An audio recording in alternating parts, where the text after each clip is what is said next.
मित्रांनो, कर्जमाफीची केवायसी करूनही अजून पैसे खात्यात आले नाही म्हणून तुम्ही वाट पाहत असाल तर आजचा हा अपडेट तुमच्यासाठी आहे। कारण 19 ऑगस्ट 2026 रोजी कर्जमाफीच्या निधीबाबत एक महत्त्वाचा निर्णय घेण्यात आला आहे। नेमकं काय झालं, किती पैसे मंजूर झाले आहेत आणि आता शेतकऱ्यांना त्याचा फायदा कसा होणार आहे हे थोडक्यात पण पूर्ण समजून घेऊया। मित्रांनो, राज्यात पुण्यश्लोक अहिल्यादेवी होळकर शेतकरी कर्जमुक्ती योजना 2026 राबवली जात आहे। या योजनेसाठी शासनाने एकूण 20,552 कोटी रुपयाची तरतूद केली आहे। आता या रकमेला हिशोब पहा। यापूर्वी शासनाकडून 7,000 कोटी रुपये वितरित करण्यात आले आहेत।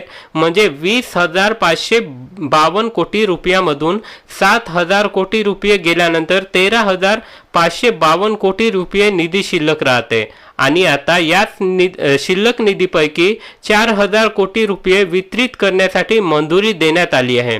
ही मंजुरी 19 ऑगस्ट 2026 रोजी देण्यात आली आहे। याचा थेट फायदा कोणाला होणार तर ज्या शेतकऱ्यांनी कर्जमाफीसाठी आवश्यक प्रक्रिया पूर्ण केली आहे, केवायसी केली आहे आणि जे शेतकरी योजनेसाठी पात्र ठरले आहेत अशा शेतकऱ्यांचा कर्ज खात्यामध्ये कर्जमाफीची रक्कम जमा करण्याची पुढील प्रक्रिया यामुळे करता येणार आहे। आता इथे एक प्रश्न अनेक शेतकरी विचारत आहेत, केवायसी केली आहे मग पैसे कधी येणार? मित्रांनो, निधी वितरित करण्यासाठी मंजुरी मिळाली आहे, त्यानंतर संबंधित विभागाकडून पुढील प्रक्रिया केली जाते।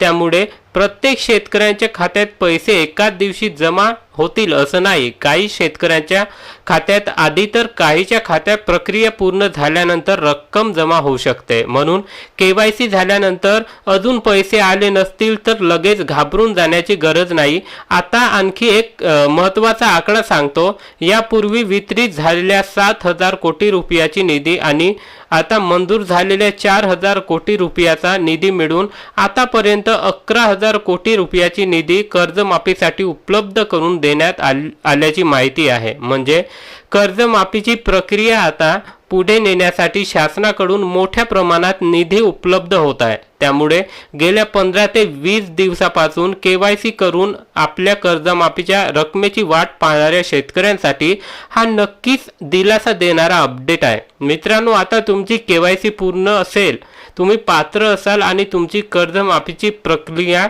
प्रलंबित असेल तर पुढील काही काळात तुमच्या कर्ज खात्याबाबत अपडेट मिळू शकतो। मात्र एक गोष्ट लक्षात ठेवा, फक्त केवायसी झाली म्हणून प्रत्येकाला कर्जमाफी मिळेलच असं नाही। पात्रता आणि शासनाच्या निर्णयानुसार अंतिम प्रक्रिया होईल। त्यामुळे तुमचे कर्ज खाते केवायसीची स्थिती आणि बँकेकडून मिळणारे अपडेट तपासत राहा।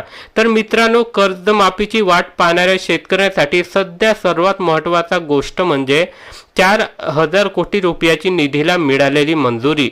आता पुढील प्रक्रिया कशी होते आणि कोणत्या शेतकऱ्यांच्या खात्यात कर्जमाफीची रक्कम जमा होते याकडे सगळ्याचे लक्ष लागले आहेत। असा शेतकऱ्यांसाठी महत्त्वाची अपडेट तुम्हाला उपयोगी वाटत असेल तर मित्रांनो, चॅनलला सबस्क्राईब, लाईक आणि शेअर नक्की करा। जय हिंद, जय महाराष्ट्र।